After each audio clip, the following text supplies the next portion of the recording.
So, also 30.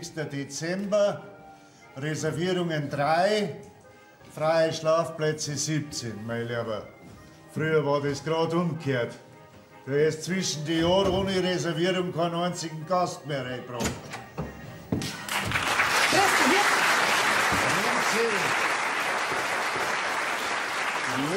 Ist was passiert? Wieso? Was soll passiert sein? Ja, weil du immer nur kommst, wenn was passiert ist. Oder wenn du über irgendwas beschweren möchtest. So ein Schmarrn. Kann doch auch einfach gerade mal so vorbeikommen. Aus alter Freundschaft sozusagen. So, aus alter Freundschaft. Magst du denn da? Das geht dir nicht so. Was ist? Hast du viel Gäste wollen? Das geht dir auch nicht so. Aha, also nicht. Komisch. Also, irgendwie riecht's da drin. Irgendwie riecht's da nach meinem selber gemachten Käse. Ach, so ein Käse. Christians, jetzt sei so gut und sag mir, was du willst, weil ich hab nämlich noch Arbeit. Ja, genau. Also, ich hab mir gedacht, wir sind doch alte Freunde. So. Ja, gute alte Freunde. Und du gehst doch übermorgen, also am 1. Januar, in deinen wohlverdienten Ruhestand. Ja, soweit kann ich dir noch folgen. Was machst du da mit der hinten? Ja, das weißt doch, die kriegt die Ela und ich geh ins Dorf runter. Ja. Und darum habe ich jetzt immer überlegt, obst jetzt du nicht vielleicht recht allein warst in deinem Austragshäusl da im Dorf drunten und obst überhaupt wohlfühlen darfst, so ganz allein im Tal. Hä? Ja, und darum habe ich mir gedacht, ich frag dich jetzt gleich heute schon, obst nicht vielleicht zu mir nüber auf meine Hitten kommen möchtest. Was? Hab ich das jetzt schon richtig verstanden? Ja. Du möchtest, dass ich meinen Lebensabend bei dir auf der Hütte verbringe? Mit dir? In aller Freundschaft natürlich. Das ist ein guter Witz. Also, Zenzi, sei mir nicht best, aber ich hab dir vor 40 Jahren schon gesagt, dass wir zwei nicht zusammenpassen taten. Wir waren doch wie Hund und Katz. Ich mit meiner Gemütlichkeit und du mit deiner gescherten Groschen. So. Das ist also jetzt der Dank dafür, gell? Das ist der Dank dafür, wenn man dir ein ehrliches Angebot macht. Muss man auch noch einen Spott hören. Aber bitte, ich bin ja selber schuld. Was muss ich ja zum Deppen machen? Ja. Aber wirst du das dann schon sehen, wenn du da Lord drunten hochst in deinem Austragshäusl? Vierte! Ja, vierte. Arme Christins, wie gut. Mein Lieber, was ist jetzt? Jetzt ist der Radio schon wieder kaputt. Ausgerechnet jetzt, wo gleich meine Lieblingssendung angeht. Tut keinen Muckser mehr. Ah, die Ela. Die mag meine Musik sowieso nicht her. Grüß dich, Opa! Geh magst gewiss einen Tee, oder? Opa, lass gut sein. Ich kenn mich doch aus. Ja, ja. Hörst du gar nicht deine Lieblingssendung? Na, der Radio ist wieder kaputt. Die Volksmusik findet heute ohne mich statt. Ausgerechnet jetzt lässt er mich im Stich, verstehst? Du, ich glaub, der hat seinen Geist vor lauter Schreck aufgegeben, weil gerade die Christins da war. Oje, oje. Was machst du denn da? Ja, und nichts Besonderes. Ah, das Hüttenbuch. Darf ich mal sehen? Alle da. Du, da ist aber nicht mehr viel Platz in dem Buch. Da ist ja auch nicht mehr viel Zeit. 2 Tage noch, dann ist er Ruhe da herum. Wo ist jetzt Schläger? Ja. Was, 3 Leute bloß? Ah ja, mir soll's recht sein. Dann feiern wir heute ein gemütliches Silvester. Geh, Opa? Also, dass du in deinem Alter nichts anderes weißt, als dass die Silvester zu dem alten, langweiligen Opa da auf die Hütten raufhockst. Wird dir das nicht zu fad? Nein.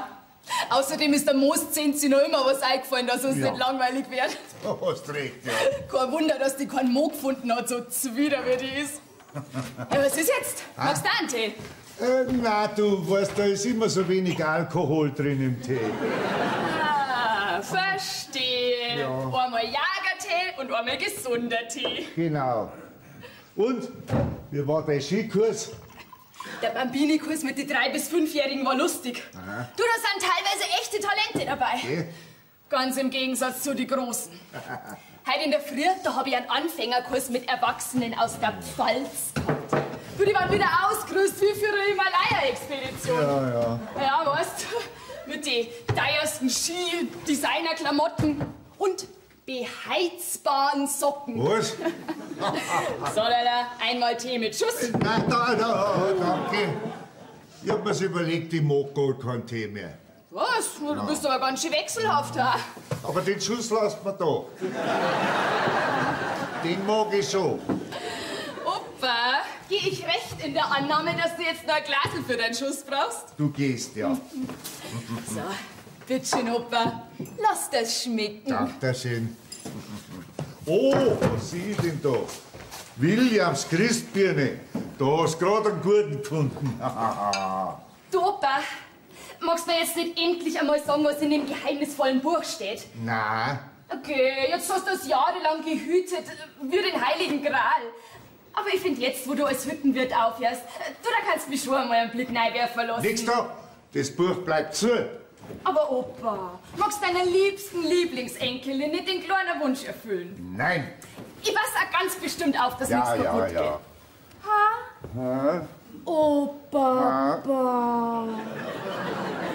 Also was, das ist gemein. Du weißt genau, dass ich da nichts abschlagen kann, wenn du bis so schaust. Gut, dann schau halt rein. In Gottes Namen. Danke, Opa. Aha, ein Fotoalbum. Ja. Hey, da bist ja du als junger Bursch in Skiklamotten. Das schaut aber komisch aus. Was komisch. Fesch, meine Opa. Fesch. Ah, das ist aus deiner Zeit, bis du mit dem Skizirkus unterwegs warst, gell? Ja.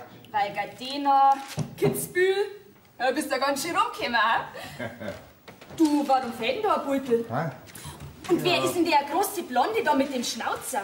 Ja, der kommt mir irgendwie bekannt vor. Der hat doch einmal was gewonnen, oder? Ja, das ist der Heini. Heini Holzer, ein ehemaliges Riesenslalom-Ass. Vierter bei der WM 78 in Garmisch und Vierter bei Olympia 1980 in Lake Placid. Aha. Ah, ein Freund von dir? Ja, also früher waren wir unzertrennlich, gell? Ja, aber dann sind wir uns wegen Liebesangelegenheiten einmal in die Quere gekommen. Und jetzt ist seit über 30 Jahren Funkstille. So, und du hast jetzt auch wieder Funkstille, da. Ja, ist ja gut, ich sag ja schon nichts mehr. Buongiorno.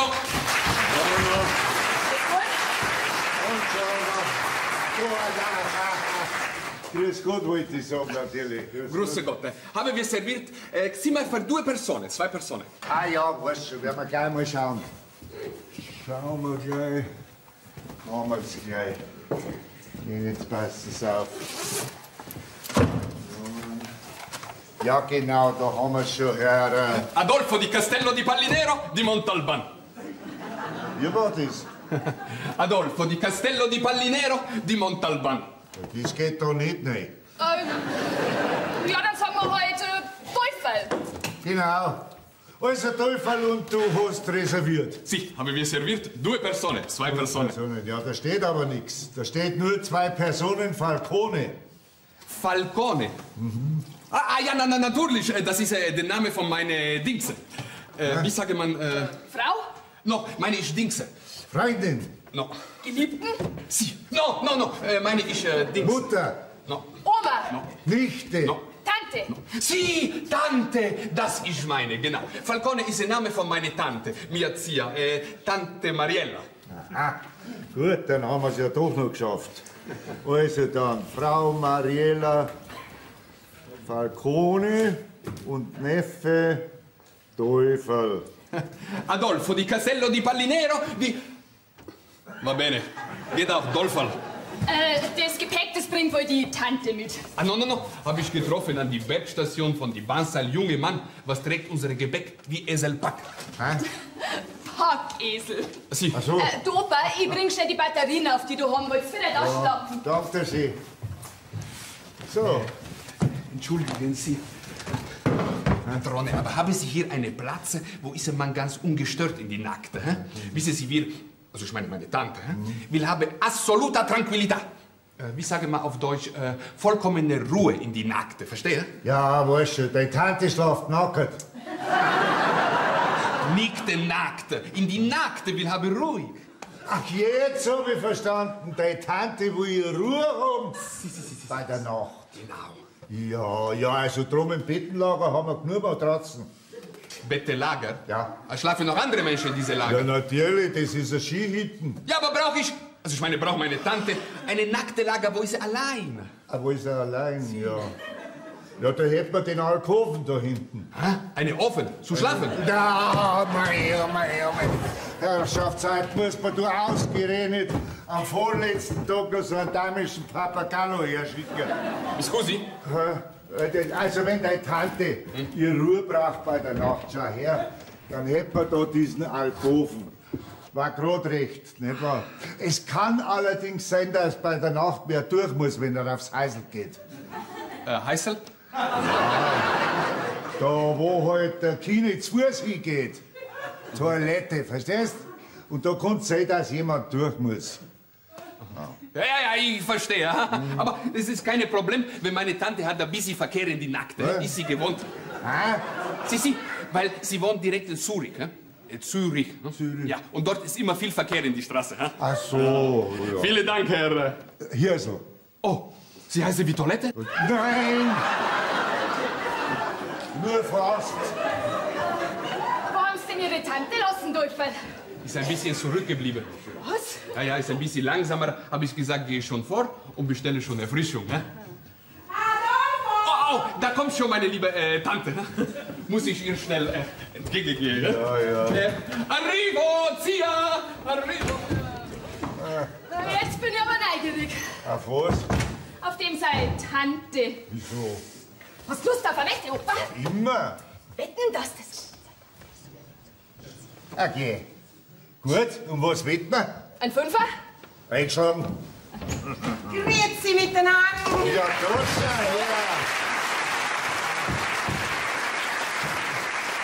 Heute sind wir ja direkt international. Grüß einer gut, Frau Falcone. Sind Sie gut rübergekommen von der Bergstation? Jo, danke. Grazie, Adolfino. Mein Neffe hat mir schon berichtet, dass Sie da eine wunderbare Hütte haben. So schön ruhig und abgelegen. Genau das Richtige für uns. Für mich, meine ich. Ja, also ich hätte Sie schon früher erwartet. Ja, mein Neffe musste unbedingt noch ein paar Dinge einkaufen, um für die Hütte gerüstet zu sein. Oh. Deshalb sind wir etwas spät. Tja, also liebe Frau Falcone, ich hoffe, dass Sie sich wohlfühlen bei uns. Mein Komfort haben wir nicht viel zu bieten, aber dafür ein gemütliches Ambiente bei nette Leid. Gut. Und schauen Sie her, das wäre dann Ihr Schlafgemach. Einfach, aber bequem. Ja, wunderbar. Ja. Genau so habe ich mir das vorgestellt. Du, Opa, brauchst du noch irgendwas? Weil ich müsste dann wieder runter. Nein, passt schon. Also dann, vierte Opa. Vierte. Bis morgen. Richt schon mal die 5 Euro her. Wiederschauen. Auf Wiedersehen. Arrivederla. Ja, also sehr gemütlich haben Sie es hier. Erinnert mich fast ein bisschen an die Almen in den Schweizer Alpen. Okay. Ja, sieht aus wie bei Heidi und ihre Opa. Diese Almöko. Alpöi. Und da kommt der Gurstenpeter. Ja, grüß Gott beieinander.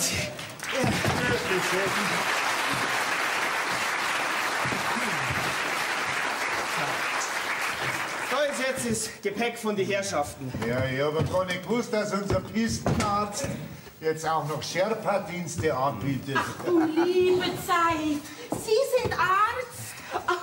Also Also, mein Neffe hat sich wohl etwas zu viel Gepäck für diesen Weg zugemutet.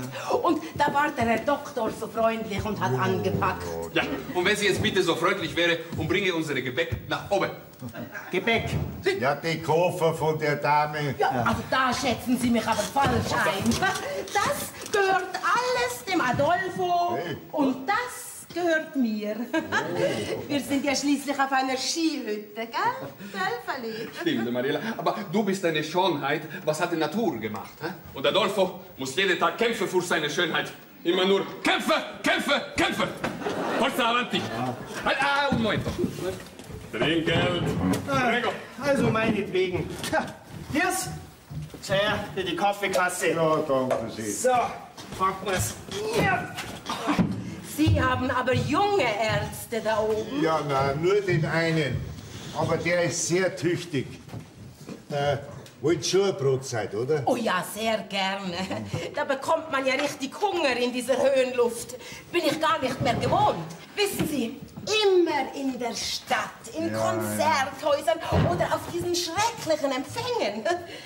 Also, meinen Mann würden ja keine 10 Rösser auf einen Berg bringen. Sind Sie verheiratet? Nein, verwitwet. Jö, das tut mir leid. Das muss nicht sein. Kann ja niemand was dafür, gell? So, jetzt lass das schmecken. Übrigens, ich bin der Hirsel. Hirsel? Ein schöner Name. Ich bin Mariella. Auch nichts wieder. Prego, prego, prego, prego. Jetzt lassen Sie es doch bütscheln. Also jetzt, ich mache jetzt die letzte Abfahrt für heute. Ja. Hoffentlich passiert nichts mehr. Heute wimmelt's nur so von Kamikaze-Fahrern. Also, hört euch, servus. Okay, Teufel, setz dich da ein bisschen her zu. Hab ich noch keine Zeit, ha? Mariella, amore, komm ich gleich wieder. Ja. Mein Lieber, dein Neffe meine neigt ein bisschen zur Hektik, hä? Normal haben wir's ruhiger da am Berg herum. Ja, ich weiß. Deshalb habe ich mir ja für dieses Jahr so ein ruhiges Plätzchen ausgesucht. Ja, ich fürchte fast ein bisschen zu ruhig. Weil wenn nur ein paar Leute mehr reserviert hätten für Silvester, dann hätte ich mir den Spaß erlaubt und hätte zur Feier meines Ruhestandes ein kleines Festerl organisiert, ja. So, jetzt muss ich aber wieder hinaus. Muss was tun noch draußen, Liegestuhl ab und so weiter. Bin gleich wieder da. Ich helfe dir. Ich bin geradezu eine Liegestuhl-Expertin. Ja. Und du erzählst mir ein bisschen von deinem Leben da oben, ja? Also dann, avanti. Avanti, sonst wäre ich granti. Da, bitte nicht.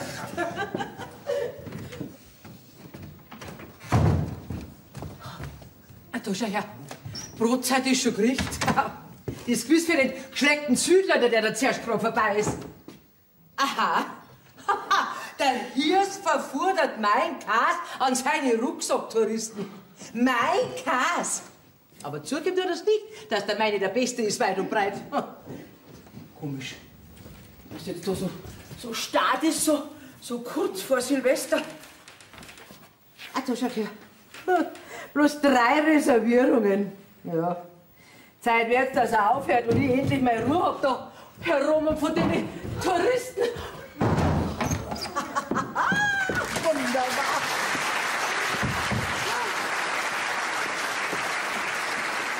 Das Exposé ist fertig. Ha, das lässt sich sicher gut verkaufen. Das gibt eine Riesenauflage. Was sage ich denn? Das wird ein Verkaufsschlager. Was war jetzt das? Verkäufer? Auf Auflagen posen? So, jetzt weiß ich, warum der übermorgen seine Hitten zumacht. Der hat ja allem verschachert und das ist die neue Besitzerin und der ist ein Verkaufsschlager. Und ich habe gemeint, ich hätte jetzt endlich mal Ruhe da herum. Aber nicht mit mir, Hirst. Nicht mit der Wurstsense, da musst du schon früher aufstehen. Yes. Um Gottes Willen. Da bleibst, bleib da. Brauchst du auch gar keine Ausreden, Zrechtling. Ich kenn mich aus. Ja, das weiß ich, dass du auskennst bei mir. Steckst dir jeden zweiten Tag deine Nasenreihe bei der Tür. Mir verzeihst du immer, dass du übermorgen deine Hitten zumachst, gell? Ja, ja. Aber im Gegenteil, du hast verkauft. Was? Ja, die neue Besitzerin habe ich schon gesehen. Sag mal, hast du schon ein bisschen viel Schnaps getrunken heute? Ich nicht, aber du hast schon ganz schöne Fahne. Geh so ein Schmarrn wegen einem Schnapsel. Und der ist ein Verkaufsschlager, gell? Und die zieht dann einen Haufen Touristen darauf und dann ist da herum jede Nacht Halligalli. Und das, wo ich bloß 250 Meter weiter weg wohne, gell? Und dann lassen sie einen Abfall bei mir drüben liegen und ihren schmutzigen Lieder. Aber nicht mit mir, Freundl, gell? Nicht mit mir. Zinzi, ich weiß zwar nicht, von was du da gerade redest, aber ich muss jetzt wieder hinaus auf die Terrasse, weil da wartet ein Gast auf seine Brotzeit. Ja, und der wird dann mit Maikäse verköstigt, gell?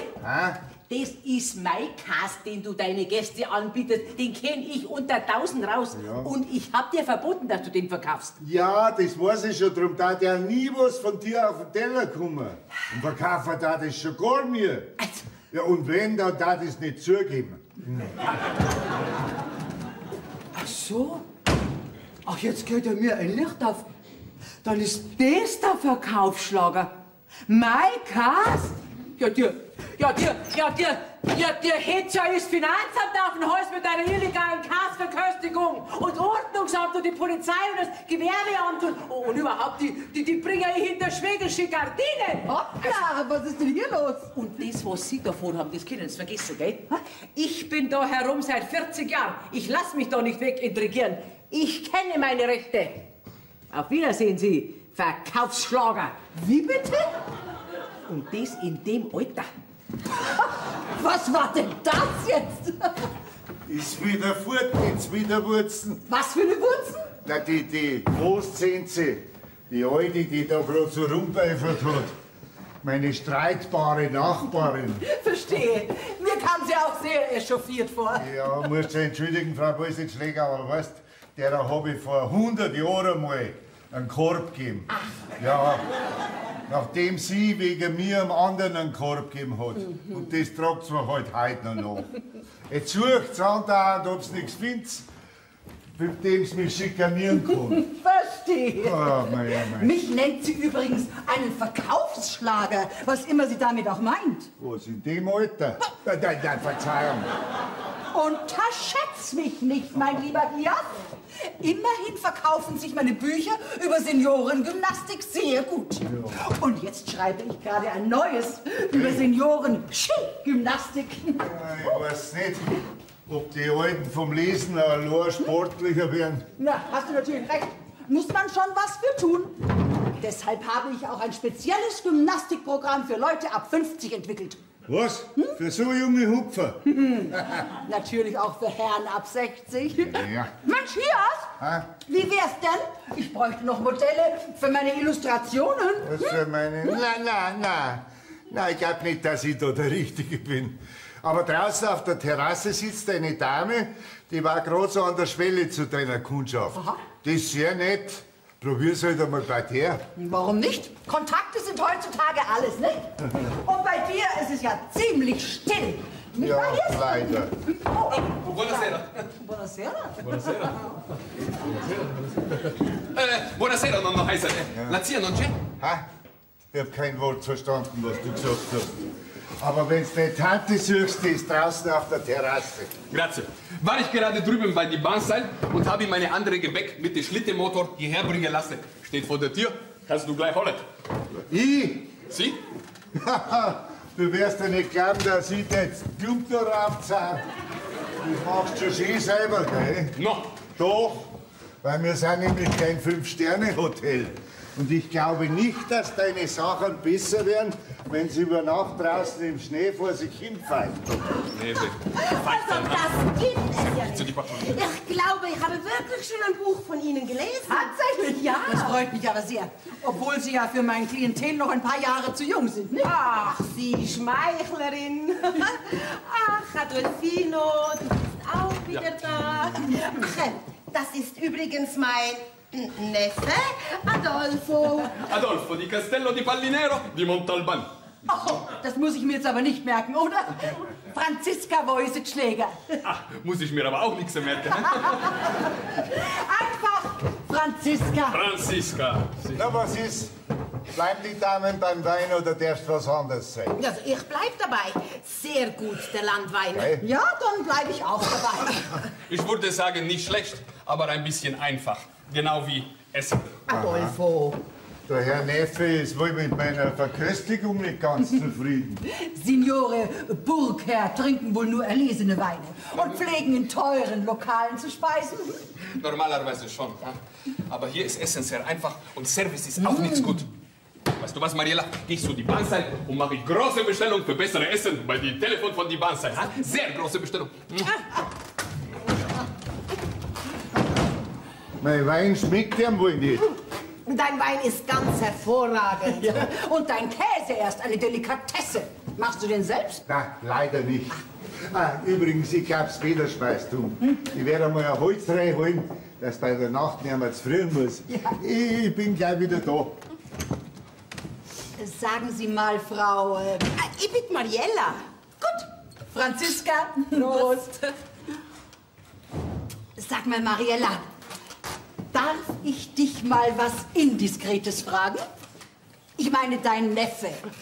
Das ist doch nicht wirklich dein Neffe, oder?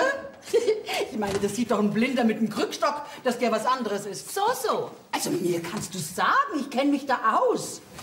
Mein erster Mann hatte auch mal eine Nichte, von der ich nichts wusste. Ja. Irgendwann habe ich es dann erfahren. Seitdem ist er mein Ex-Mann und seine Nichte die Frau, die er jetzt bescheißt. Also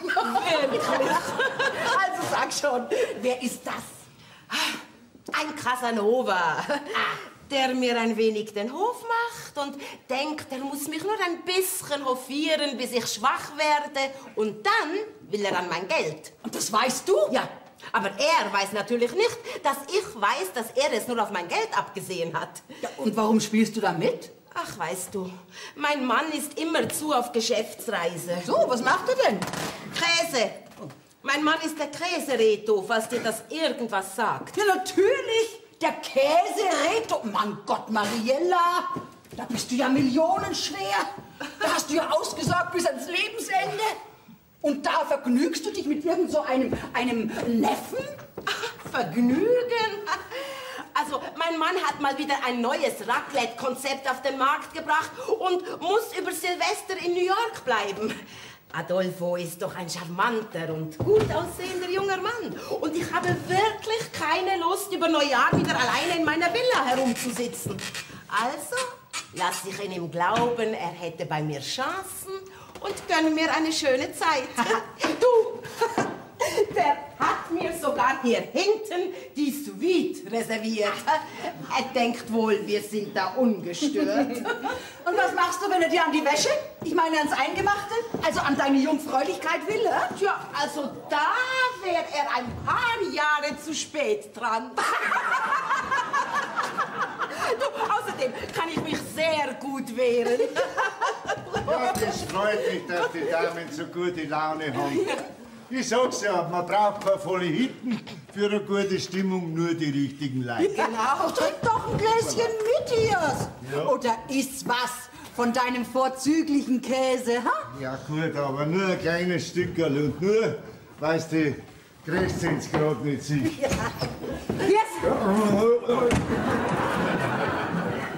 Wie ist das recht? Tu nicht so. Schickst du jetzt heute schon deinen italienischen Geschäftsführer vor, ha? Ich weiß nicht, von was da gerade die Rede ist. Natürlich nicht. Er weiß von nichts, gell?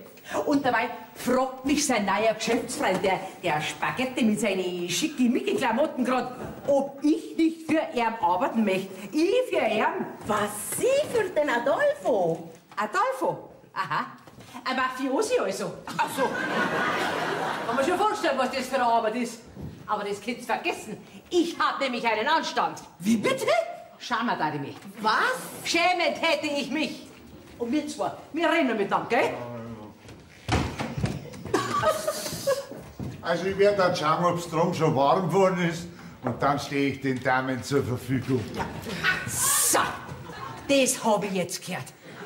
Ich stehe den Damen zur Verfügung. Sodom und Gomorra. Also sag mal, weißt du, wovon die Rede? Keine Ahnung, die ist nicht ganz richtig im Kopf. Ja, komm. Also jetzt trinken wir noch ein Glas und dabei erzählst du mir, Ja, wie du überhaupt auf diese ganze Sache mit dem Seniorensport gekommen bist. Jetzt meine ich, kriegen wir doch noch Gäste heute Nacht. Ja, der Adolfo müsste gleich kommen. Nein, das ist die Bergwacht, das habe ich von oben gesehen. Oh Gott, ist was passiert? Ja, wahrscheinlich Skiunfall. Passiert bei uns alle 2 Minuten. Servus, Hirst. Jetzt bin ich schon wieder da. Notfall. Jesus, hoffentlich nichts Ernstes. Na, bei uns gibt's praktisch nur Knochenbrüche. Aha, du bist vielleicht ein Herzchen. Was fehlt denn? Ja, das weiß ich noch nicht. Jedenfalls hat es eine sündhaft teure Ausrüstung und batteriebeheizte Socken. Ja. Wahrscheinlich ein Preissinn. Ja, woher wollen Sie denn das wissen? Ja, nur so eine Vermutung. Ich darf eher sagen, Pfalz. Aha, und woher willst du das jetzt wissen? Nur so eine Vermutung. So, da haben wir jetzt die Patientin.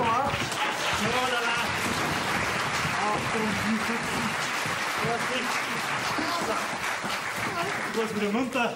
Wir haben nur einen Notfall. Schaffe ich aber. Hallo, bitte. Also hier, dass du von den Socken auf das Bundesland schließt. Alle Achtung.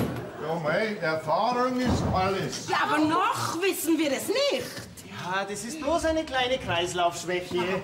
Hallo, hallo, hören Sie mich? Ja, ein Wehens, bitte. Ja, um Gottes Willen, nicht. Also, ich glaube, die Dame hat ein Schöckli. Na, ich glaube eher ein Räuschli. Hallo, hallo, verstehen Sie mich? Können Sie mir sagen, wie Sie heißen? Christoph Frau Christ, Sie sind beim Skifahren verunglückt. Williams Christ. Zweifach gebrannt ungefähr 70%. Na, die kennt sich aus. Alle Achtung. Hallo, verstehen Sie mich, Frau Christ? Ich habe zwar keine Ahnung, mit wem Sie sprechen, aber ich verstehe Sie. Mein Name ist Hofbauer. Ich bin der Pistenarzt. Oh, ein sehr junger Pistenarzt. Ja, der alte ist AD. Ade, Doktorchen. Wollen Sie schon gehen? Nein, nein, ich bleibe schon noch wegen Ihnen. Frau Christ, Sie haben sich verletzt beim Skifahren. Ja? Sie haben sich den Knöchel gestaucht und wahrscheinlich haben Sie eine leichte Gehirnerschütterung. Die kapiert gar nichts. Ja, Doch ein Räuschli. Sie müssen leider über Nacht hier oben bleiben. Schön. Für einen Acker ist nämlich zu dunkel zum Runterfahren und der Hubschrauber... Au! Ja, vorsichtig. Und der Hubschrauber startet beim Wind nicht. Haben Sie es jetzt verstanden, Frau Christ? Liebes Doktorchen, mein Name ist nicht Christ. Sie haben wohl ein bisschen zu tief ins Glas geguckt, ha? Mein Name ist Sommer, Carmen Sommer. Und ich komme aus dem schönen Kaiserslautern in der Pfalz. Was habe ich gesagt? und das hast du an den Socken erkannt. Hey, sind Sie betrunken? Also hier tut mir leid, aber die Frau Sommer, die muss halt bei dir übernachten. Kein Problem. Das geht nämlich nicht anders. weil Die Patientin braucht jetzt vor allen Dingen Ruhe. Kein Problem. Was, Mariella? Wir wollten doch gerade ins Bett gehen. Ja, richtig. Aber also wie ich das sehe, können Sie doch diese Dame unmöglich über diese Treppe nach oben schleifen. Ja, dann bliebe ja nur noch diese Kammer. Ich werde selbstverständlich umziehen. Oh, vielen Dank. Das ist sehr nett von Ihnen. Die Danke. Matratze neben mir ist noch frei. Können wir die ganze Nacht über die Männer lästern. Gute Idee. Und du erzählst mir von deinen Ehemännern, ja? Ist gleich vorbei. Waren nur 3. Gute Besserung. Guten Abend.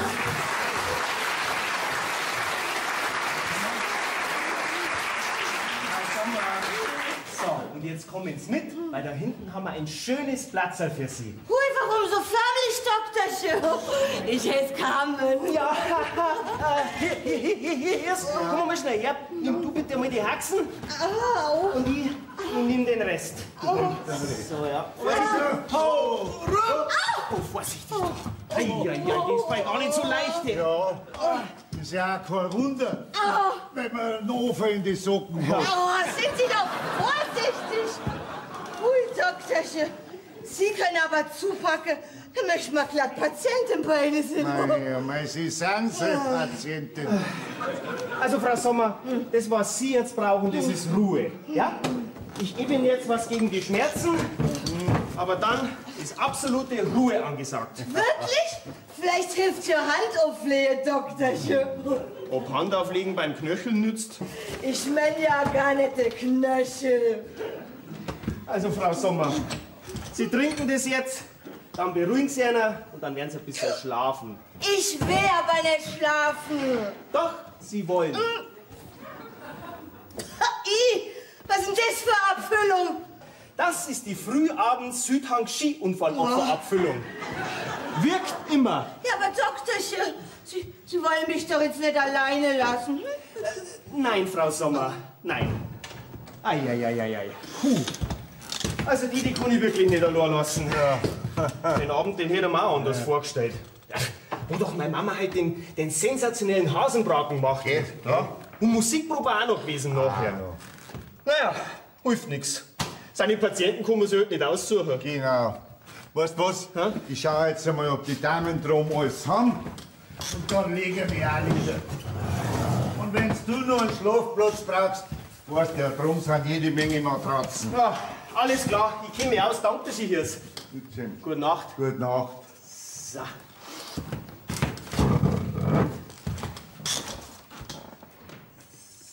So. Jetzt schlaft's. Ha. Und wie? Dann machen wir es jetzt auch gemütlich. So.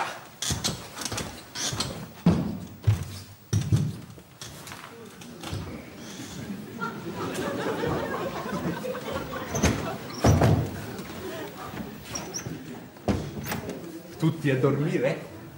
Schlafe schon alle? Das macht die Sache einfacher, als ich mir gedacht habe. Tante Mariella, ich komme. Hallo. Oh, das fühlt sich aber gut an. Oh, Herr Doktor. Dottore, Mariella? Oh, Herr Doktor, Sie gehen aber ran. Mariella? Herr Doktor? Sie wissen nicht auf! Kopfsamois! Was ist denn da los? Diese laufende Taschenlampe hat mich unsittlich berührt. Aber Moment mal, habe ich nichts gemacht, hä? Wollte ich nur sagen, gute Nacht für die Tante? Und wie ich fasse an Frau im Bett, merke ich, ist gar nichts, Tante. Warum? Wir haben das gemerkt. Naja, die Kugel war so flach. Oh. Noch Elfert! Und der Doktor hat noch einen Patient mehr. Oh, nein, danke, ich bin bedient. Und ich? Du hast jetzt Feierabend.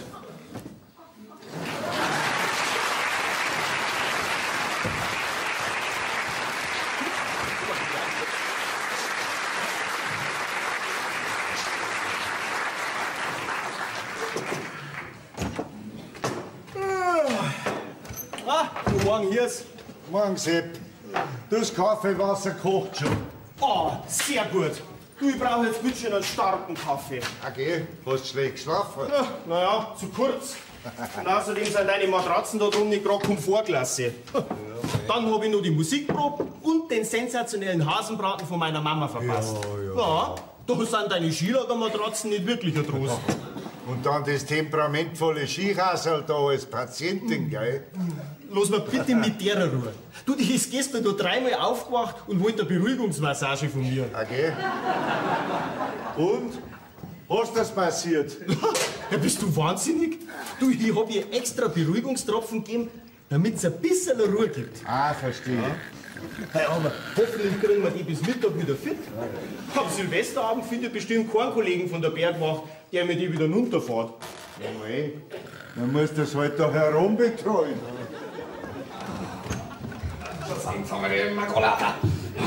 Hotel ist eine Katastrophe. Hm? So alte Betten und alle schlafen in eine Kamera. Buongiorno. Ah, du mir.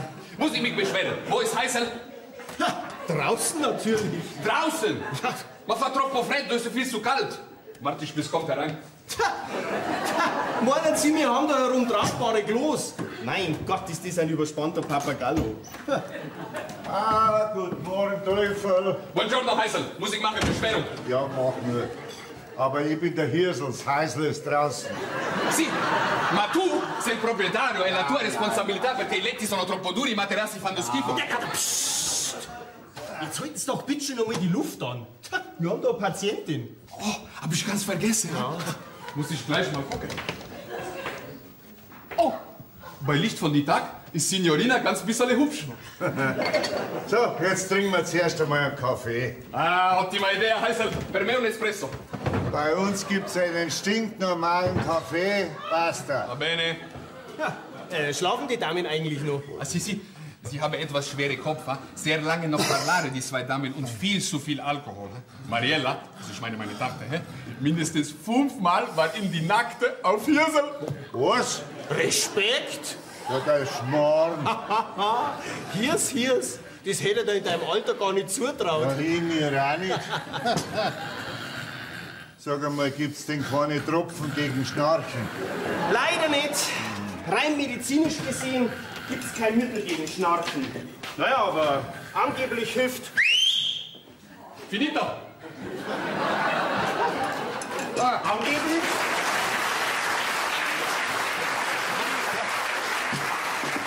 Angeblich hilft Pfeifen. Ja, das hätte dir ja gar nicht zutraut, Teufel, dass du auch mal für was nutzt bist. Heisel, hab ich noch ganz viele Qualitäten. Das kann ich mir vorstellen. Ja. Du, sag einmal, Teufel, ich meine nicht, dass es mir was angeht, aber sag einmal ganz ehrlich, deine Tante, das ist doch gar nicht deine Tante, oder? Heisel, wie meinst du das? Ja, weißt du, ich habe eine Wettlaufer mit meiner Enkelin um 5 €. Und die behauptet, dass deine Tante gar nicht deine Tante ist. Komme! Ah, jetzt verstehe ich. Heisel, die 5 €, die hast du verloren. Wie das Märchen. Was ist denn jetzt los? No, ist sie ganz anders. Mariella glaubt, dass ich bin eine Gigolo. Eine, wie sage ich mal auf Deutsch, ein Mann, was will nur Geld von die Frau. Eine Schwindelheirat. Was? Heiratsschwindler. Ja, oder so. Was Mariella nicht weiß, ist, dass ich weiß, dass sie glaubt, dass ich bin eine solche Mann. Ja, aber Teufel, was bist du denn nachher? Ja, jetzt kommt der hupfende Komma. Der springende Punkt. Ach, der. Ah, genau, Dottore. Weiß Mariella nicht, dass ihr Mann, der Reto, hat mich engagiert für Macke die Teste. Also ich verstehe nur Bahnhof. Mag den nix, Also ich bin, wie sage mal auf Deutsch, für einen Mann, was teste Frau von anderem Mann, ob Frau habe Sex mit anderem Mann. Ein Treue-Tester. Sie! Ja, leg mir mal. No!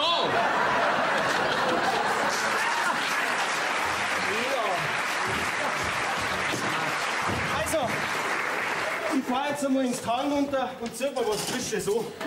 Dann tue ich meiner Mama ein bisschen schön. Und Mittag komme ich dann um und schaue nach der Patientin. Naja, für den Moment ist sie ja versorgt. Ah, und hier den Abtransport, den organisiere ich heute Nachmittag, wenn es wieder komplett wach ist. Grüß euch. Buongiorno. Morgen. Grüß dich, Ela. Der Herr Doktor in der Früh schon herum. Aber Respekt. Ja, ich habe einen Einsatz gehabt. Ich war die ganze Nacht da. Ja, weil ich eine Patientin auf dem Hirs seiner Hütten untergebracht habe. Ja, und jetzt kriegt er es nicht wach. Er muss aber runter zu seiner Mama, weil sonst hängt der Haussegen schief, weißt du? Versteh schon. Oh, eine aus meiner Gruppe von gestern in der Früh. Ach, die hat aber einen guten Schlaf. Vielleicht hilft ja ein bisschen frische Luft. Schott eh nicht, weil den Kas von der 10 den riecht man bis zum Gipfel gereizt. Entschuldige, Heisel, kann man sich hier machen, ich sage mal, ein bisschen neu? Frisch, meinst du? Ja. Draußen im Gang ist der Waschraum, beheizt. Ja, va bene. Hol ich nur noch schnell meine Borste Sand. Da bin ich jetzt neugierig, wie dem sein Borstezahn ausschaut. Übrigens, dein Wett hast du gewonnen, Ela, gehört. Oh, scheinbar bist du in der Nacht auf der Lauer gelegen. Aber schon ein Blödsinn. Opa, muss ich mir Sorgen machen, dass du zu einem Spanner wirst? Schmarrn, da. Sag mal, von was redst du denn hier? Das erzähl ich dir später. Hirs, bist du jetzt ein Spanner oder nicht? Musst du nicht runter. Ach so, ja, freilich, genau. Also gut, dann bis später, gell? Pfiat euch. Bitte. Mein Lieber, komische Gäste habe ich da gerade da. Ich bin froh, dass mein Hütten so leer ist. Weil wenn ich noch mehr so merkwürdige Typen zum Verköstigen hätte, war ich, glaube ich, eindeutig überfordert. Aber Opa, du bist noch nie überfordert. Auf jeden Fall schwingen wir zwei heute Abend noch das Tanzbein. Was? Egal wie viele Leute da sind. Ja, du, ich freue mich doch schon so auf ein Tänzchen mit dir. Ja, aber der Radio ist ja kaputt. Ja, dann singen wir halt selber. Ach so, gut, also gut. 2 Spuren im Schnee. Um Gottes Willen. Das darf ja nicht wahr sein. Was ist jetzt los? Ein Phantom, der wird nicht verschwinden. Ella, du musst mir helfen. Du musst sagen, ich bin nicht da. Oder noch besser sag, ich bin gestorben. Was war denn jetzt das?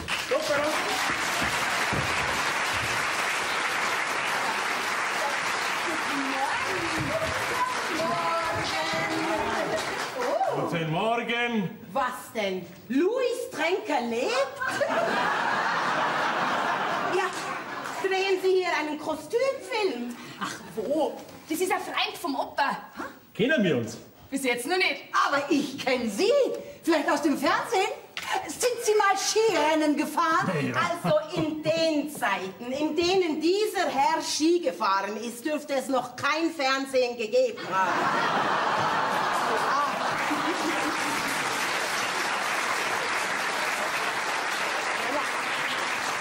Vielleicht schwarz-weiß?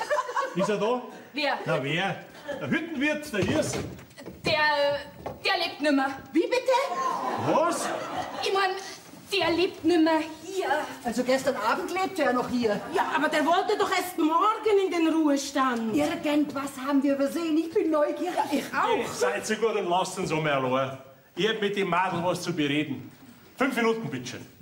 Dann, wenn unser Alpöhi so schön bitte sagt. Tschüss. Wieder schauen. Wieder schauen, ja. Soll ich Ihre Ski nach draußen stellen? Nein. Die werden bloß gestohlen. Ah, das kann ich mir jetzt nicht vorstellen. Da kennst du den Schwarzmarkt aber schlecht.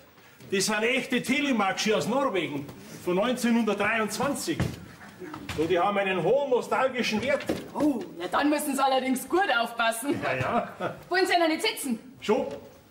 Aber auf einer Hütte sagt man du. Ich bin der Heini. Ich weiß schon. Und ich bin die Ela. Aha. Er hat also von mir verzeiht. Schon? Du, es sind ja ein Haufen Beutel von dir in seinem Bierfall. Aha. Warte mal. Ja, wahrscheinlich darf er dir das Buch überhaupt nicht herzeigen. Er macht da immer so ein Geheimnis draus. Aber bei dir ist das was anderes. Ihr wart zweimal richtig gute Freunde, hä? Ja, das kann man wohl sagen, gell? Du, da sind ein Haufen Fotos von dir drin. Oh ja. Olympiade 1980 in Lake Placid. Da bin ich Riesenslalom gefahren. Ein echter Olympionike, der seitdem die Klamotten nicht mehr gewechselt hat. Ich hab nichts gerochen. Ja, lang ist's her, gell? Da fällt der Beutel. Sag mal, wo ist er denn hin? Der Opa? Ja. Ja, wie gesagt, im Tal wohnt er. Geschmarrn. Das sieht doch ein Blinder, dass das die Hitten vom Beirat der Hirs ist. Bei dem alten Graffi, das da umeinander hängt. Also, wo ist er? Er hat die Flucht ergriffen, wie er die gesehen hat. Ja, es hat ihn wegen einer alten Geschichte das schlechte Gewissen geblockt und dann ist er davon. Er hat was? Das ist ein guter Witz. Ich bin da bloß darauf, weil ich endlich rausgefunden habe, wo er ist. Ja, weißt du, nach meiner aktiven Karriere war ich in Amerika drüben als Skilehrer. Ja, und da habe ich halt mit der Zeit dann den Kontakt zum Hirs verloren. Ach so? Seit ein paar Jahren bin ich wieder in Europa. Österreich, Schweiz und seit ein paar Monaten in Bayern. Bist du immer noch Skilehrer? Ja, aber nur noch privat. Du glaubst gar nicht, wie die Leute heutzutage auf Telemark abfahren. Ja, das ist halt fit.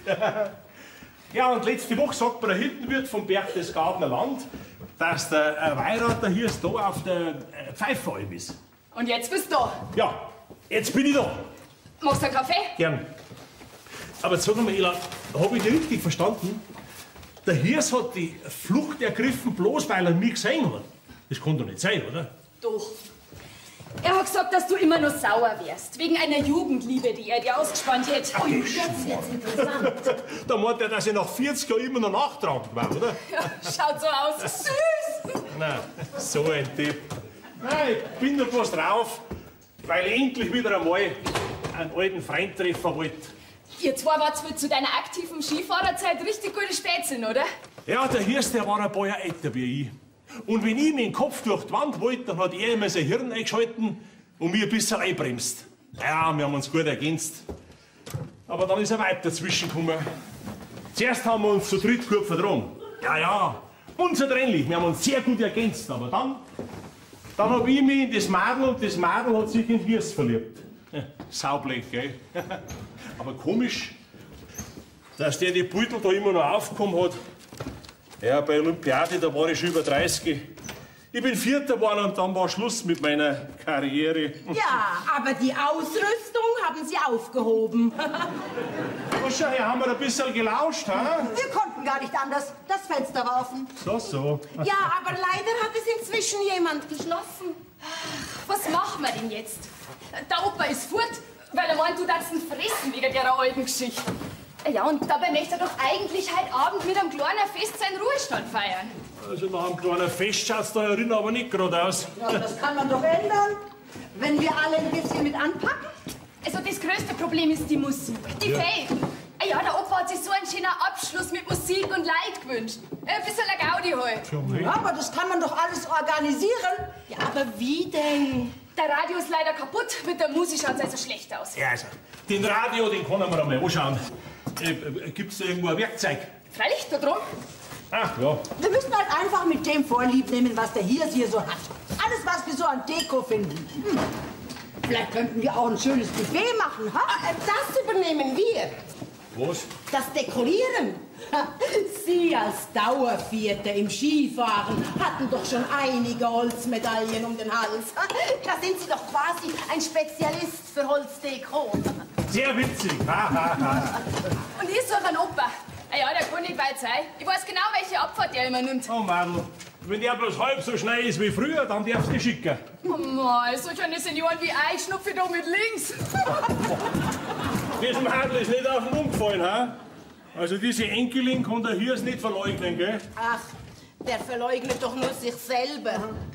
Aber du sag mal, Franzi, wie willst du denn das Problem mit der Musik lösen? Ja, ganz einfach. Für Musik braucht man Musiker. Und einer ist schon da. Ja, wie jetzt? Ja, ich kann ein bisschen Gitarre spielen und ganz leidlich singen. Singen? Soll ich singen? Ne? Um Gottes Willen, nein, bitte nicht. Aber du musst mir helfen. So bitte, stehe ich dir zur Vergnügung. Verfügung. Also, pass auf. Du bist ab sofort dafür verantwortlich, dass wir heute Abend hier ein richtig schönes Buffet haben. Mit allem Pipapo. Capito? Ach, Sie, auch Capito, ne? Gut, dann bringe ich nur noch meine Beutelwäsche nach oben. Du sag einmal, mit alle Pipapo. Sie. Geld spielt keine Rolle. Na. Perfetto! Perfetto! Perfetto! Ui! Da wird mitten Altröi.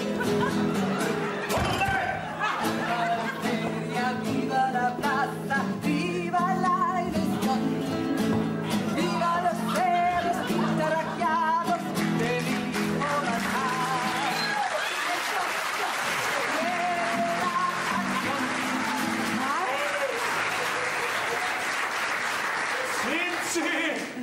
Heile. Ja, Zenzi! Aus dieser Schleife kommen die nicht mehr raus. Zenzi! Ja, Zenzi, was denn du da? Nix. Was? Was war denn das? Das war die Zenzi. Wir haben uns zuletzt vor 30 Jahren gesehen. Und gleich wiedererkannt. Ja, manche Menschen verändern sich auch in 30 Jahren nicht. Ja, die Wiedersehensfreude muss ja sehr groß gewesen sein. Die hat ja richtig gehend die Flucht ergriffen. Das ist eine lange Geschichte, ja. Kein Problem. Wir haben Zeit. Nein, das ist eine ganz lange Geschichte. Ja, also so lange haben wir nur auch wieder nicht Zeit. Also als erstes muss diese Bude hier auf Vordermann gebracht werden. Das macht ihr beide, ja?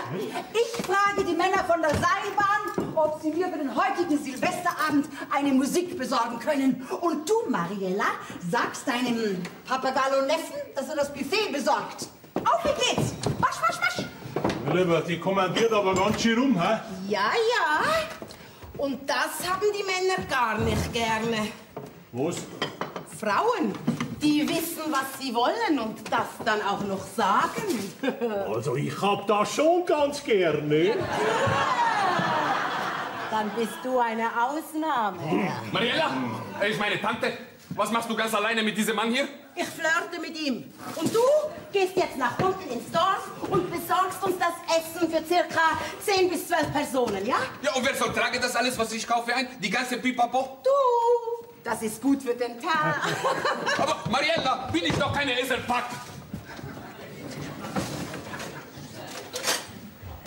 Oh, bist du wohl nicht Chef von deiner Frau zu Hause, sondern sie von dir, hä?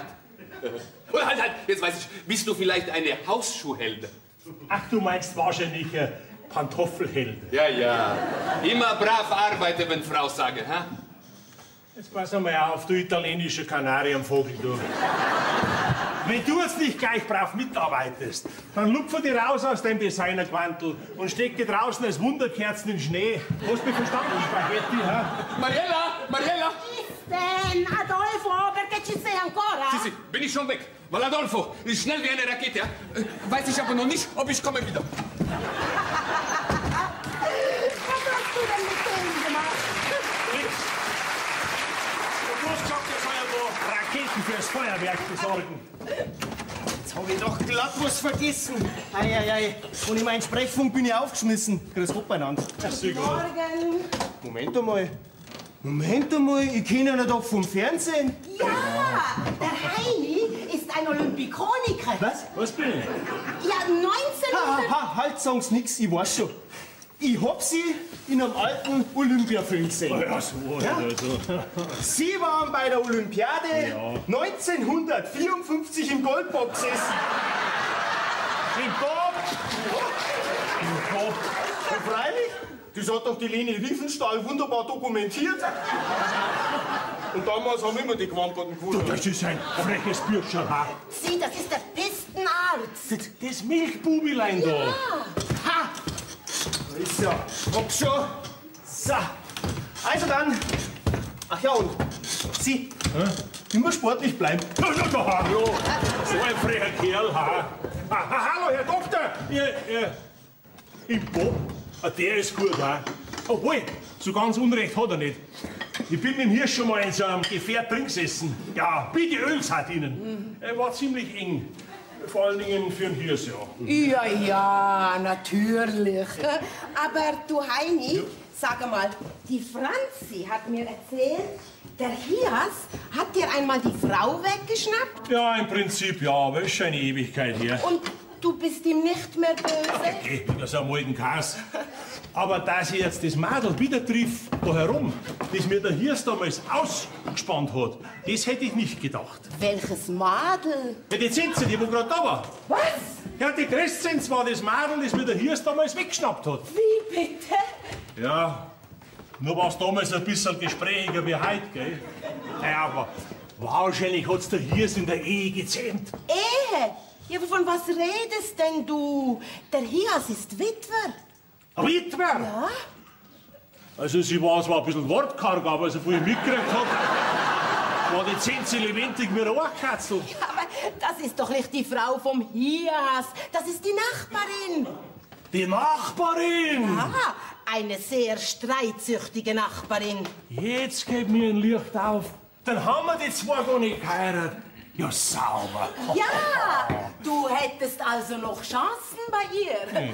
Es gibt doch nichts Schöneres als ein liebes Weib und ein trautes Heim. Hast du das liebe Weib, dann traust du dich nicht mehr heim, ja? Nein. Bevor ich mich freiwillig in so eine Sackgasse manövriere, dann bleibe ich lieber allein. Ich verstehe. Ein einsamer Wolf. Also ich gehe jetzt wieder nach oben und schaue, ob ich noch was für die Feier finde. Ja, und du kannst ruhig hier unten schon ein bisschen Ordnung machen. Ich weiß zwar nicht, warum ich da mitmache, aber ich kann noch mal nach dem Radio schauen. Ich bin ja bloß darauf gegangen, weil ich einen alten Freund treffen wollte. Ja, den du aber noch nicht gefunden hast. Und außerdem ist deine Jugendliebe aufgetaucht. Ja. 2 gute Gründe, um da zu bleiben. Übrigens steckt in dir die Leidenschaft eines einsamen Cowboys, der Herausforderungen unerschrocken annimmt. Das habe ich gleich beim Tanzen gespürt. Also dann an die Arbeit, John Wayne. John Wayne? Ja, so Unrecht hast du gar nicht, gell? Hier, ich hab dich gefunden. Deine Stunden sind gezählt. Fliehen ist zwecklos. Zieh! Gehört das auch zum Trockentraining von der Skischule? Ja, sind Sie? Oder gehört das zur Abteilung Nachtclub oder zu der Mafia? Ja, sind Sie, komm bitte, Leute. Sind Sie? Du hast dich ja fast nicht verändert. Was er von dir nicht behaupten kann. Ja, ein paar Kilo hast du zugenommen. Ja. Und bei deiner blonden Haarpracht, da schaut auch schon die Leinwand durch. Du warst damals schon sehr charmant. Ja. Schön, dass er dir allein trifft. Ja. Magst du einen Kass? Ja, gern, ja. Weißt, der Kass, den der hier seine Gäste verköstigt, das ist nämlich der meinige. Den musst du unbedingt probieren, das ist der beste weit und breit. Ja, du hast damals schon immer gesagt, Liebe geht durch den Magen, gell? Und dann hast du lieber einen Hirs verköstigt, ja. Aber sag einmal, Zinzi, was magst du eigentlich jetzt da herum, wenn du mit dem Hirs gar nicht verheiratet bist? Was mit dem Hirs? Haben wir Angst. Sag mal, wo ist denn der? Ich glaub, munter ins Tal. Na, wo der Kasi ist. Wahrscheinlich in der Speis, da wo er hingehört. Ja, so blöd ist der Hirs nicht. Ich werde ihn ja sofort finden. Sag einmal, Zinzi, was magst du da herum? Ich bin da raufgekommen, um einen alten Freund zu treffen. Und wen treffe? Meine alte Jugendliebe. Meine Jugendliebe. Weißt, der Hirs, der hat mich damals nicht haben wollen. Das hab aber ich nicht wahrhaben wollen. Also habe ich mich ganz in seiner Nähe eingenistet, weil ich immer die Hoffnung gehabt habe, er überlegt es vielleicht doch noch mal anders. Ja, er hat es nicht anders überlegt. Aus der blondzopften Zenze ist eine streitbare Crescenz geworden. Und so sind wir jetzt beieinander. Ja. Nachbarn wie Hund und Katz. Mein Hitten ist 250 Meter weiter östlich. Von der Seilbahn aus konnte er sehen. Seit Jahren hat der Hirs sein Hitten da voller Skitouristen, gell, die einen Mordskrach machen. Und im Sommer, da lassen sie dann ihren Abfall bei mir drüben liegen und bisseln an meinen Zaun hin. Drum seid ihr jetzt verfeindet. Das ist ja noch nicht alles. Jetzt bin ich ja nämlich draufgekommen, dass der die Hitten da verkauft hat an so ein Weiberleut, der einen Verkaufsschlager hat. Ja, und die wird dann da wahrscheinlich so eine wilde Après-Ski-Kneipen draus machen. Ja, komm, jetzt übertreibst du aber. Ja, überhaupt nicht. Die eine von denen zwei, gell, mit denen du da zuerst zugange warst, das ist die Chefin. Hä? Ja, und die andere ist wahrscheinlich so eine Animierdame. Ha? Ja, fällt dir gerade, dass das so ein Edelabsteige wird. Ja, wo sich die Mannsbrüder gegen Geld mit gewissen Damen vergnügen und dann im Matratzenlager tummeln. Was ist jetzt wieder los? Da liegt schon eine und wartet für einen Kunden. Hey, im Skigewand. Ja, das ist doch bloß Tarnung. Ja, in Dessous kannst du schlecht in die Seilbahn einsteigen. Ich sag dir was, der Hirs hat vor, dass der da eine riesen Eventmeile draus macht, gell? Mit Skischule, Après-Ski-Bar und Nachtclub. Also nach einer Meile schaut die Hütte da gerade nicht aus, Ja, oder? also- Komm, jetzt lassen wir die Dame mal in Ruhe schlafen. Ich glaube, die hat's nötig. Wir setzen uns jetzt da her. So, und du erzählst mir jetzt in aller Ruhe von den letzten 30 Jahren, gell? Na gut, wenn du meinst. Bitte. Also, das war so. Kurzfassung, bitte kurz. Kurzfassung ohne Idee. Oh mein. Wer sich im Hirn hat, Hat man in die Füße, gell, Herr Doktor? Haben wir das Rucksackel vergessen, hä? Jawohl, gesagt. Crescenz, dass du so seelenruhig am Tisch von deinem Erzfeind sitzt. Ich unterhalte mich gerade ein bisschen mit einem alten Freund. Was? Du hast Freunde? Ja, Aber wo ich schon mit da bin, sollte ich vielleicht die Dame mehr aufwecken. Sonst bringen wir die halt nicht mehr runter. Was? So, schauen wir einmal. Sag mal, Sepp, kennst du das Weiberts vielleicht? Natürlich. Guten Morgen, Frau Sommer. Carmen. Der kennt die auch noch. Das wäre ja immer besser. Also ich glaube, die ist noch ein bisschen fertig von gestern. Und meine kleine Wunderdroge hat ich dann scheinbar den Rest gegeben. Fertig von gestern. Wunderdroge. Doch, jetzt hörst du das selber, gell? Satan und Gomorra. Heini, ich hätte mich gern mit dir unterhalten, aber was zu ist zu. Jetzt einmal langsam. Gegen diesen illegalen Sündenpfuhl, wo sogar der Doktor mitmacht. Ja, da muss man doch was unternehmen. Sie betreibt doch nicht so. Überhaupt nicht. Eine illegale Skischule, ein Nachtclub mit Après-Ski-Bar, leichte Mädchen in Liebesnischen und Ärzte, die Drogen verteilen.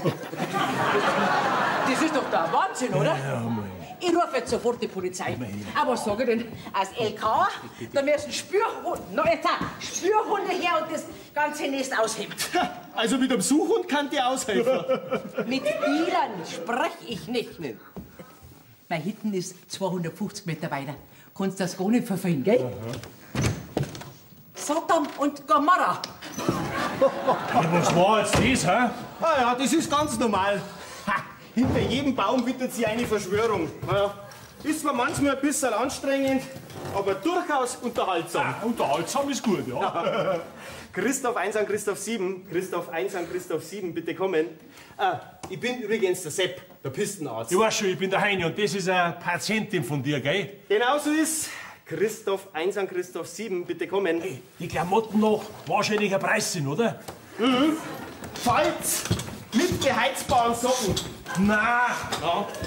Was sich die Leute heutzutage alles aufschwatzen lassen, ha? Servus Hanni, du, ich bin's. Ich bin auf der Pfeife allen. Die Patientin von gestern Abend, die schlummert immer nur dir von fest. Naja, und schlafen werden wir so schlecht transportieren können.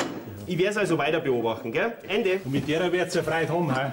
Ja, schaut so aus. Meine Oma hat immer, wenn wir als Kinder nicht aufstehen wollten, gerufen, mag jemand ein Eis? Und schon war ich da. Wie da waren sie. Hat sie jedenfalls verzeiht. Haha, ja, die Oma-Geschichte. Ja. Und die kennen wir einige. Ja. Und an sowas glaubt ihr Bob vor? Ich bin kaputt. Voilà! Ich wusste doch, dass ich noch was finden werde. Ach, Herr Dr. Hofbauer, ich hätte eine Aufgabe für Sie. Ich hab schon eine. Ja, also diese Aufgabe schläft. Aber mein Adolfo braucht Hilfe. Was, Ihr Neffe? Ja? Nein. Also ich fahr jetzt ins Tal runter, ja? Dann tue ich meiner Mama ein bisschen schön, isst den aufgewärmten Hasenbraten und dann hol ich noch die Noten von der versäumten Musikprobe ab. Ja, super. Ach, Sie machen Musik? Jawohl, Akkordeon. Aha. Mhm. Und ich werde auf keinen Fall den ganzen Nachmittag da wieder irgendwelche Gepäckstücke raufschleppen. Aber der Adolfo ist unten im Dorf und stellt das Buffet für heute Abend zusammen. Und wie ich den kenne, kann er doch unmöglich diese ganzen Delikatessen da heraufschleppen. Liebe Frau Mariella. Ich bin für die Gesundheit der Leute am Berg zuständig, ja? Und nicht für irgendwelche kulinarischen Übertreibungen. Was gibt's denn? Oh, wirklich? Ja. Ich kann doch jetzt nicht ins Tal runterfahren. Ja, was ist, wenn da herum irgendwann ein Herzkasperl kriegt? Der Heini ist Ersthelfer. Und wenn etwas passiert, gibt's keinen Schnelleren als ihn. Er war Olympia-Vierter. Oh, waren aber 3 schneller. Gut überredet. Gut, und dann bringen Sie auch Ihr Instrument mit, ja? Was, mein Quetschen? Ja. Warum habe ich das Gefühl, dass ich mich gerade gnadenlos über den Tisch ziehen lasse? Hey, Bockfahrer. Knopf drücken, nein reden. Was meinst du denn, Heini? Wird sich der Hias freuen, wenn wir ihn überraschen? Ich werde eine Riesenfreude haben, wenn er uns da sitzen sieht.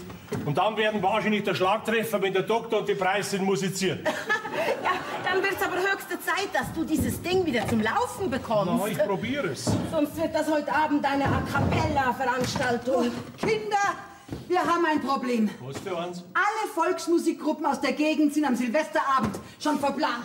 Ach du Scheiße. Ja, das kannst du laut sagen. Unsere Überraschung für den Hirs wird wohl eine herbe Enttäuschung. Ja, aber du kannst doch singen, Franzi. Soll ich vielleicht als Einmannband auftreten? Langsam. Es gibt für alles eine Lösung. Ja? Ich weiß bloß noch nicht welche. Ja, also uns muss etwas einfallen. Überlegt euch was. Ich kümmere mich um die Kühlung der Getränke, darin bin ich Expertin. Ja, und du kümmere dich um die Musik. Ja. Was ist denn mit unserer Skikanone? Können Sie denn nicht ein bisschen quetschen? Ja, ich bin ein guter Quetscher, aber ich kann leider nicht Musik spielen. Nein. Singen kann ich auch nicht. Die waren immer froh, dass ich auf der Siegertreppel nie oben gestanden bin. Die hätten mir glatt die Medaille wieder aberkannt, wenn ich bei der Hymne mitgesungen hätte. Auch ein Grund, um langsamer zu fahren. Ja. Oh, halt, aber was möchtest du, meine Ski? Ja, die müssen hier weg. Da fällt doch jeder drüber. Ja, gut, dann stellen wir es halt da rüber. Halt! Warte. Noch eine bessere Idee. Was? Wir nageln sie zu Dekozwecken an die Wand. Nix mehr doch nageln, bist du wahnsinnig? Nun reg dich doch nicht so auf wegen der paar alten Dinger. Nur da. über meine Leiche werden die Ski an die Wand nageln. Ja, Braucht jemand eine Erfrischung? Möchte jemand Eis? Ja, mit einem ordentlichen Schuss Whisky.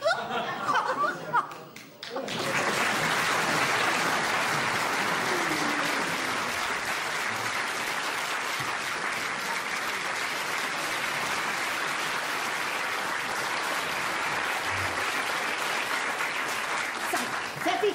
Ja. Ach, wo nur mein Neffe bleibt. Neffe, der startet sicher heute Nacht den Generalangriff. Aber Franzi, du wirst doch nicht neidisch sein. Und was machst du, wenn er zudringlich wird? Keine Angst, den decke ich dermaßen mit Aufgaben zu, dass er gar nicht mehr weiß, wo ihm der Kopf steht. Ja, hoffentlich. Grüß euch. Ach, Ela, du sag mal, wie gut kann denn eigentlich der Doktor Akkordeon spielen? Ja, sehr gut. Aha. Der spielt immer mit so einem Trio auf Hochzeiten. Das gesamte Repertoire rauf und runter. Ja, großartig. Woher wusstest du das, Mariella? Die Schweizer sind doch sonst nicht so schnell. Ah, Franzi, ich bringe die Männer eben zum Reden. Aha. Auch wenn sie gar nicht reden wollen. Und deshalb bin ich noch immer glücklich verheiratet. Ja, verstehe. Du bist glücklich, er verheiratet. Ja. Sag mal, Ina, wann kommt denn der Hiers? Ja, zuerst wollte er nicht mitkommen. Ich habe ihm erzählt, dass ihm der Heini schon längst verziehen hat, aber das hat er mir nicht geglaubt. Ja, ich habe ihm schwören müssen, dass der Heini wieder gefahren ist, weil er einen Opa nicht gefunden hat. Erst dann hat sich der Opa bereit erklärt, wieder zurückzukommen. Was habt ihr denn mit den Ski gemacht? Der Heini hat's genehmigt. Ja, er hat uns seine Oldtimer zur Verfügung gestellt. Was? Ja, aber nur zu Dekozwecken. Ja, und jetzt ist er oben und versucht, den Radio zu reparieren. Falls unser musikalischer Auftritt ein Reinfall wird, haben wir wenigstens noch Radiomusik. Ob den überhaupt noch mal jemand flott kriegt, das wage ich zu bezweifeln. Ja, aber ihr habt ja noch gar nichts zum Essen da. Ach, das bringt alles mein Neffe. Jedenfalls sieht's so aus, als könnten wir dem Hiers doch noch eine schöne Silvester-Abschiedsfeier bescheren. Vorausgesetzt, der Doktor spielt mit. Und Heini repariert den alten Volksempfänger. Ja, hoffen wir's. Also, ich lege mir jetzt auf der Terrasse auf die Lauer. Der Sieger, wenn der Opa im Anflug ist, kann euch vorwarnen und ihm jetzt Not noch ein bisschen aufhalten. Ja, mach das. Ach, hoffentlich klappt das alles. Gott sei Dank hat der Doktor diese Patientin aus der Pfalz mitgenommen. Sonst könnten wir uns um die auch noch kümmern. Buonasera. Adolfo, Neffe, dein Tantchen wartet schon auf dich. Adolfo, wo sind denn die Essenssachen? Ja, seid doch schon da. Der Doktor.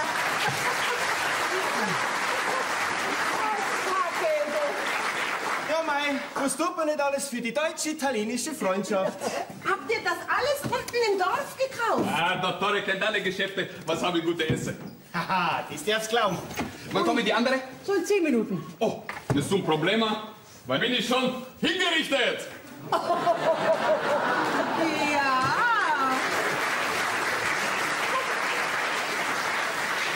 Also das Gefühl habe ich auch. Ist das nicht ein bisschen overdressed? Ja, mei, wer Co, der Co. Das ist halt alles eine Frage der Beziehungen. Ja, er hat sich nämlich nur schnell beim Gigolo eingekleidet. Ja. Ja, was ist jetzt? Helft's herrichten? Geht nicht, ich muss den Heini holen und mich in Schale schmeißen. Soll ich das ganze Buffet alleine auspacken? Mariella, bin ich doch keine Eselpack. Ich muss mit dem Doktorchen üben. Was üben? Ja, Sie haben doch Ihr Instrument dabei, oder? Ja, ich soll es mitbringen, aber ich weiß nicht warum. Ach, hat man Sie denn nicht informiert? Wir wollen doch dem Hiers eine schöne Abschiedsfeier bescheren. Deshalb auch das Buffet. Ja, so weit kann ich folgen, Ja, ja. und wir beide sind die Band. Was? Ich an der Gitarre und Sie an Ihrer Quetschkommode. Und deshalb müssen wir nach oben und üben. Sauber, freilich. Jetzt geben wir ein Licht auf. Also, auf geht's, Ja, packen wir's. jetzt packen wir's. Es wäre der Ritt über den Acker. Oh, Sie haben Pferde hier oben? Nein, das sagt man so, wenn man nicht weiß, worauf man sich einlässt. Diesen Ausdruck sollten Sie sich übrigens merken. Ja, haha. Bleibt natürlich die ganze Arbeit wieder an mir kleben. Ja? Wirklich sowas. Guten Appetit. Grazie. Bitte. Der Radio geht übrigens wieder, gell? Und? Italienische Wunderkerzen aus der Boraketten gekauft?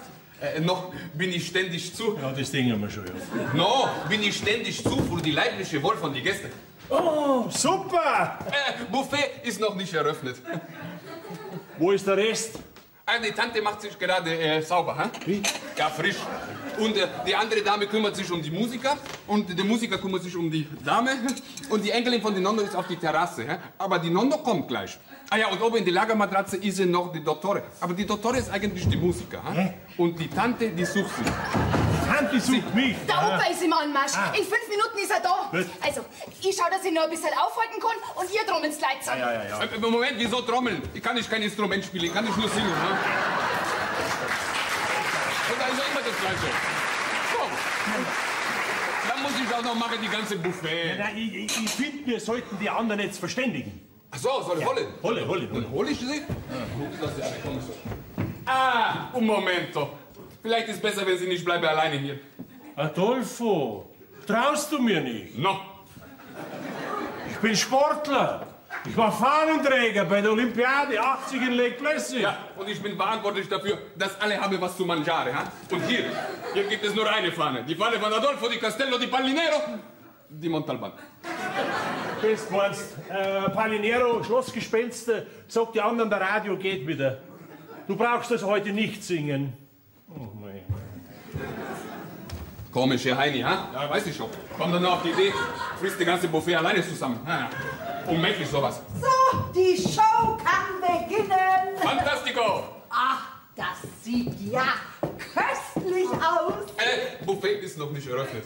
So, bin soweit. Oh, wunderbar. Endlich gibt's was zum Essen. Buffet ist noch nicht eröffnet. Also großes Lob, was ihr für ein Buffet aus dem Hut gezaubert habt. Na, Moment, nix so Hut, Habe ich keine Hut, ist es schlecht für die Frisur. Also ich könnte jetzt so kurz vorm Auftritt schon noch mehr Stärkung gebrauchen. Au! Buffet ist noch nicht eröffnet. Sobald er hier ist, kommt, geht's los. Also, wir könnten... Ja, fehlt nur noch der John Wayne. Gleich ist er da. Der John Wayne? Na, der Opa. Aufstellung! Ja. Jawohl, jetzt kommt der Ritt über den Acker. Auf geht's, Dr. F-Dur. C-Dur war mal rüber gewesen. Also jetzt Achtung, der Hias. Hallöchen zusammen! Die Fete läuft schon. Und der Herr Dr. Sato, wie schön. Frau Sommer, bitte. Aber Doktorchen, wir waren doch schon beim Vornamen. Oh, ein Buffet. Buffet ist noch nicht eröffnet. Ich habe mir nämlich extra so Motorschnitte für sündhaft teures Geld geleistet, weil ich gehört habe, hier oben steigt die Party des Jahres. Das ist doch eine Party, doch, oder?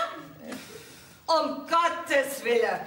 Der unsittliche Grabscher. Aber Moment, aber dann bin ich keine Grabscher. Naja, ohne Grubelampe sehen Sie ja ganz manierlich aus. So, Doktorchen, nehmen Sie mal die Krücke ab und helfen mir mal. So, auf, danke. Und, was ist? Gibt's ein Schnäpschen oder was? Natürlich, Frau Sommer. Ich glaube, ich muss sich kurz was klarstellen. Mein Name ist Adolfo di Castello di Pallinero di Montalban. Und bin ich kein Mann, was fasst die Frauen unsittlich an. Jedenfalls nicht, wenn Frau nicht will. Ja. Wollen Sie mir damit sagen, dass ich Ihnen erlaubt habe, mir an der Buse zu fassen? Wie bitte? Ach so. Nein, Moment, das war ja nur, weil ich gedacht habe, Sie sind meine Tante.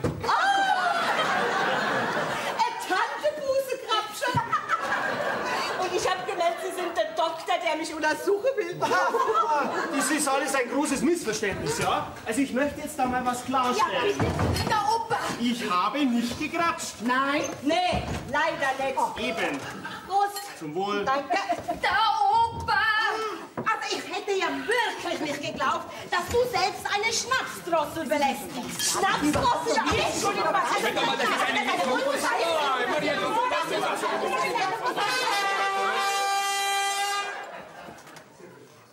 Also ich will ja nicht stören, aber was ist denn da eigentlich los?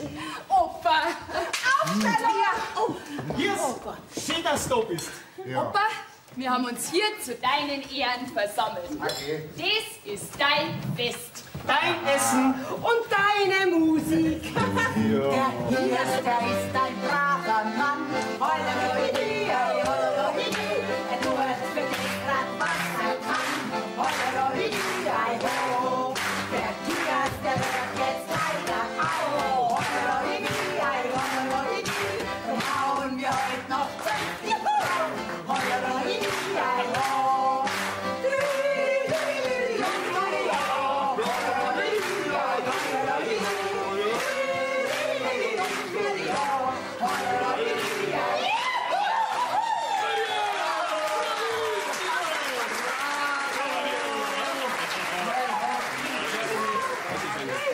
Ja, Frau Musik, sag ich mal, weil der Franzi. Ja, Mariella. Mariella. Ja. Ich hab ja gar nicht gewusst, dass ihr Joren kriegt. Also, ich kann's nicht. Das ist ja noch nicht alles. Adolfo!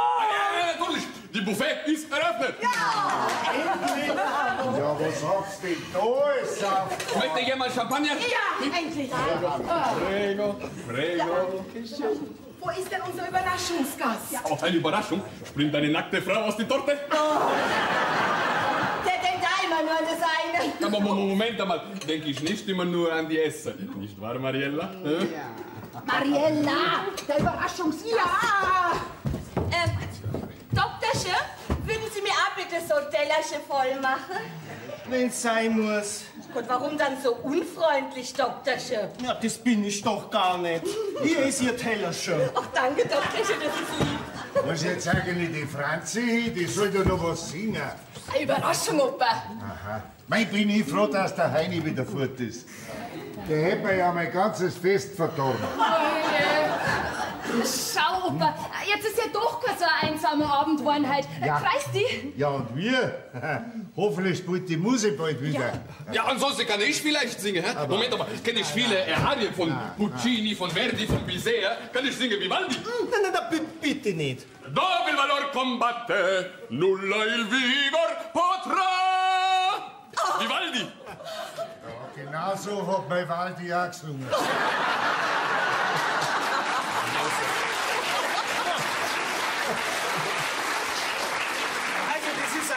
Ein bayerisches Fest mit einer bayerischen Musik. Aber Moment, habe ich auch mal gearbeitet als Gondoliere in Venezia? Sul mare luccica l'astro d'argento plagi. Banause. Ja, was ist jetzt mit der Überraschung? Da kommt sie, deine Überraschung des Abends. Dein Freund Heini. Ja, was? Ach du Scheiße. Du musst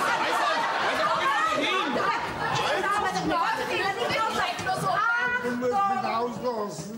Gute Freunde kann niemand kennen. Gute Freunde sind nie allein, weil sie eines im Leben können, füreinander da zu sein. Lass die Drucker! Alter, Spezi! Der war früher schon so ein grober Nacke. Hey, der gib ich einen groben Also, bevor wir uns jetzt noch vor Freude alle zerfleischen, kann ich sagen, trinken wir zuerst einmal. Ja. Auf den Hirs! Lieber Hirs, ich wünsche zu deinem bevorstehenden Ruhestand alles Gute. Gesundheit, Glück, mei und alles, was man sich halt so wünscht. Erfolg! Ja, Freunde. Liebe! Sex! Was? Sex Richtige im Lotto! Auf den Hirs! Auf den Hirs! Eisel! Prost!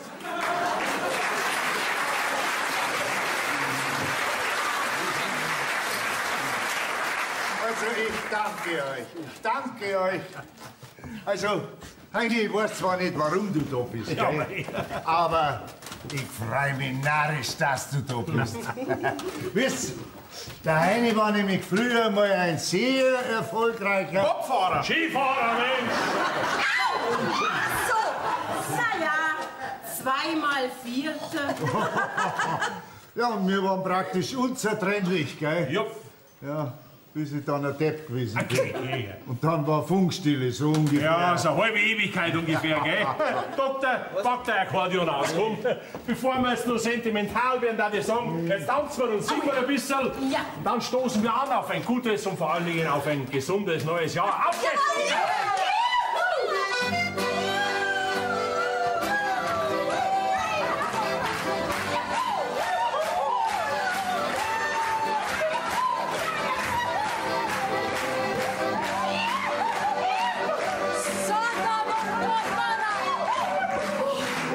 Das ist der Beweis.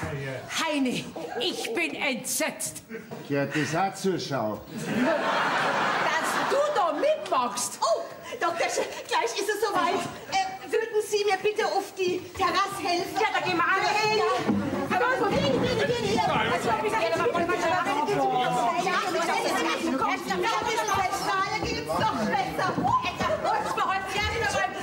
Habe alle was zu trinken? Entschuldigung, gehen Sie Können wir noch halber in meinen Haus?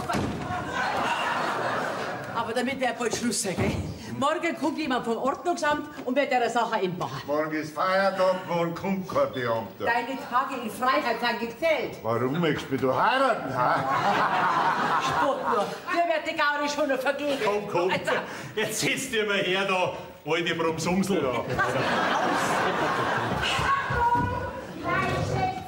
Christens, Zinzelein. 10, 9, 8, 7, 6, 5, 4, 3, 2,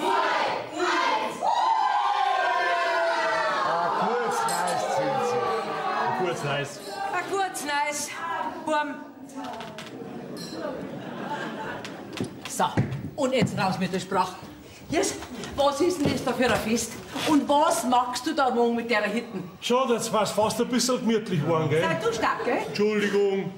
Jetzt weiß ich auch, warum du das damals nicht gemacht hast. Jetzt sag, was machst du mit der Hitten? Mei, was werde ich schon machen? Die Leute reisen ab, ich räum auf, gib die Schlüssel der Ela und gehen unter ins Dorf in mein Austragshäusl. Und das sollte der glauben. Ja, natürlich. Darauf komme ich nur noch, wenn ich die besuche. Was mit besuchen? Konnte da ja nichts sein, gell? Sehen Sie? Und wenn ich die besuchen darf und wenn ich vielleicht einen alten Freund dann mitbringen darf, ha? Ja gut, wenn's sein muss. Gut, dann kriegt's ja meinen Kass. Ja, wunderbar, wunderbar. Das ist ja wunderbar. Warte mal schnell. Warte mal schnell. Sagt's mal, da schaut's mal her. Kennt ihr das noch? Ja. Oh, ja, ja. Das ist ja das Fotoalbum, wo du uns beim Skifahren verewigt hast, Genau. gell? Mei. Fesch waren wir schon, wie wir noch jung waren. Ja, ja. So, das ist Grenoble 1974. Genau. Ja, da hat sie's auch mal geschmissen, Heini, ha? Und da, Kitzbühel. Da hast doch du das schöne Dreierfoto gemacht, wo wir unsere Freundschaft verewigt haben. Wo ist denn das? Da geht es nicht. Ja, da hab ich's einmal vor 100 Jahren rausgerissen. Weil's mich nicht mehr gefreut hat. Hast du das Foto noch? Ja.